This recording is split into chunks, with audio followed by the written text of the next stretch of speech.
नमस्कार दोस्तों, 23 जून 1980। उस दिन सुबह दिल्ली के तपते आसमान में एक हवाई जहाज ने झिलमिलाते हुए उड़ान भरी। विमान आसमान में कलाबाजियां दिखाने लगा, लेकिन कुछ देर बाद अचानक ये स्थिर हुआ, ठहरा और फिर एक सीधा गोता लगाया। पायलट समय पर उसे ऊपर नहीं उठा सका।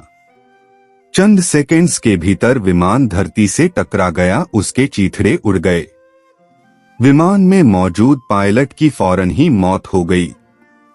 विमान उड़ाने वाले इस पायलट का नाम था संजय गांधी।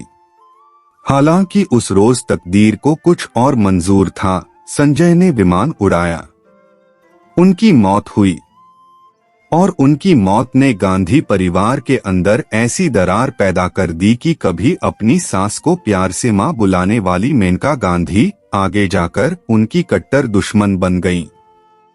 दुश्मनी इतनी बढ़ी कि मेनका ने इंदिरा का घर छोड़ दिया। क्या कुछ हुआ था उस रोज?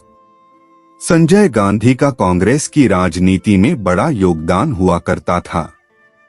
पार्टी के बड़े फैसलों में पर्दे के पीछे से संजय काम किया करते थे।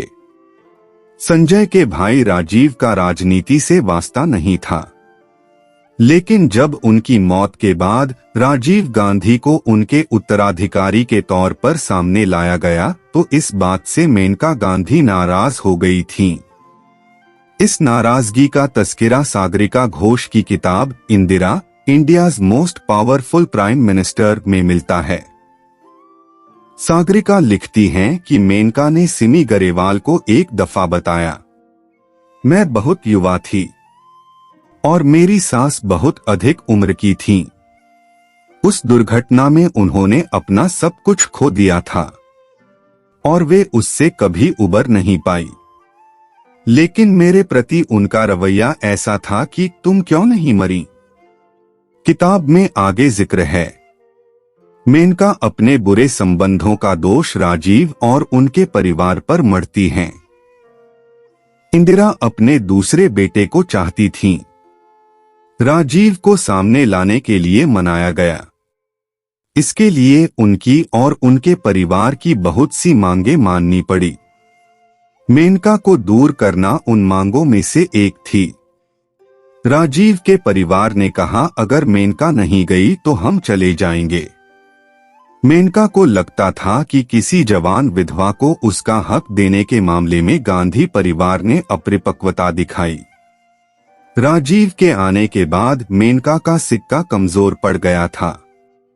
वे खुद को संजय की वारिस के रूप में स्थापित करना चाहती थीं।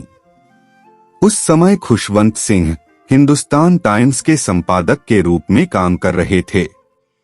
उन्होंने संजय की मौत के कुछ दिन बाद लिखा, संजय जैसे लोकप्रिय व्यक्तित्व की एकमात्र संभावित वारिस मेनका ही हैं।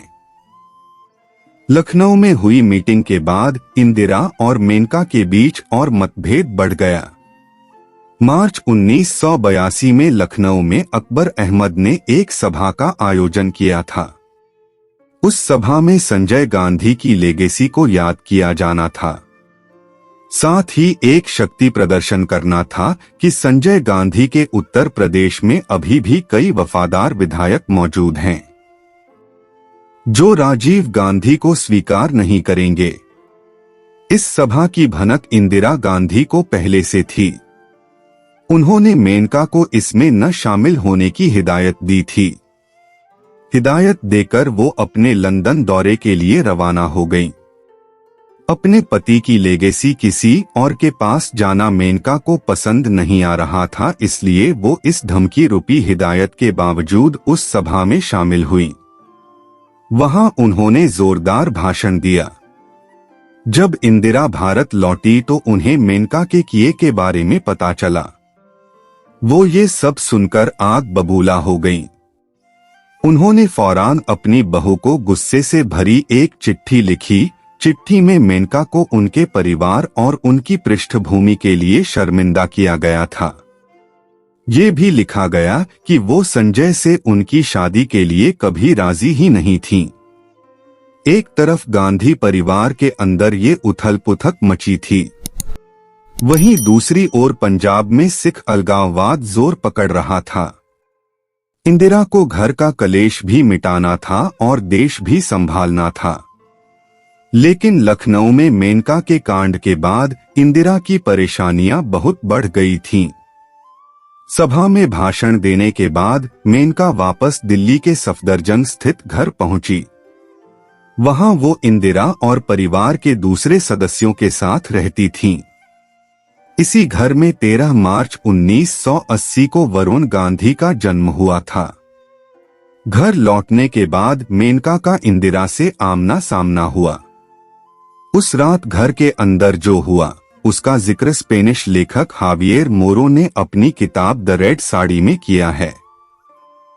हावियर लिखते हैं, 28 मार्च 1982 की सुबह मेनका का इंदिरा से आमना सामना हुआ। मेनका ने इंदिरा से अभिवादन किया।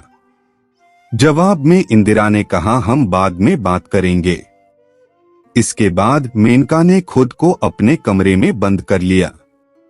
कुछ देर बाद एक नौकर उनके पास खाने की थाली लेकर आया। मेनका ने उससे पूछा, आप खाना कमरे में क्यों लाए हो? जवाब मिला, श्रीमती गांधी ने कहा है कि वो नहीं चाहती कि आप दोपहर के खाने में परिवार के बाकी सदस्यों के साथ शामिल हों। 1 घंटे बाद वो नौकर वापस आया और मेनका से कहा, श्रीमती गांधी ने आपको बुलाया है। गलियारे से नीचे जाते हुए मेनका के पैर कांप रहे थे। वो मीटिंग हॉल के बाहर इंतजार कर रही थीं। ये इंतजार लंबा होता जा रहा था। अचानक उन्होंने शोर सुना और इंदिरा दिखाई दी। इंदिरा ने मेनका की ओर उंगली उठाई और चिल्लाई, फौरन इस घर से निकल जाओ।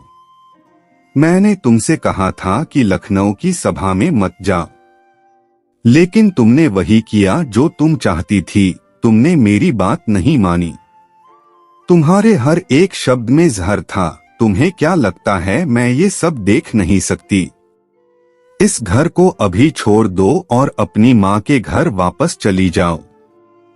इंदिरा ने मेनका को कपड़ों के अलावा घर से कुछ भी न लेने की चेतावनी दी। इस गहमा गहमी के बाद मेनका ने खुद को अपने कमरे में कैद कर लिया। उन्होंने अपनी बहन अंबिका को फोन किया। तभी मेनका की बहन अंबिका भी वहां पहुंच गई थी। मेनका और अंबिका आगे की रणनीति तय ही कर रहे थे कि अचानक इंदिरा कमरे में घुसी और मेनका से एक बार फिर घर से निकलने को कहा। अंबिका ने इंदिरा की बात को काटते हुए कहा कि वो कहीं नहीं जाएगी और ये उनका भी घर है। गुस्साई इंदिरा गांधी ने जवाब दिया, नहीं, ये तुम्हारा घर नहीं, ये भारत के प्रधानमंत्री का घर है। इसके बाद अंबिका ने अपनी बहन मेनका का सामान पैक किया। कुछ देर में मेनका का सामान एक गाड़ी में लादा जा रहा था। मेनका इस घर से अकेले नहीं जा रही थीं। उनके साथ 2 साल के बेटे वरुण गांधी भी थे। इंदिरा अपने पोते को छोड़ने के लिए तैयार नहीं थीं।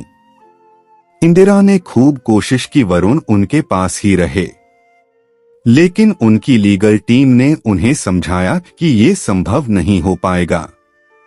रात के तकरीबन 11 बजे मेनका अपनी बहन और बेटे वरुण के साथ गाड़ी में बैठकर घर से चली गई।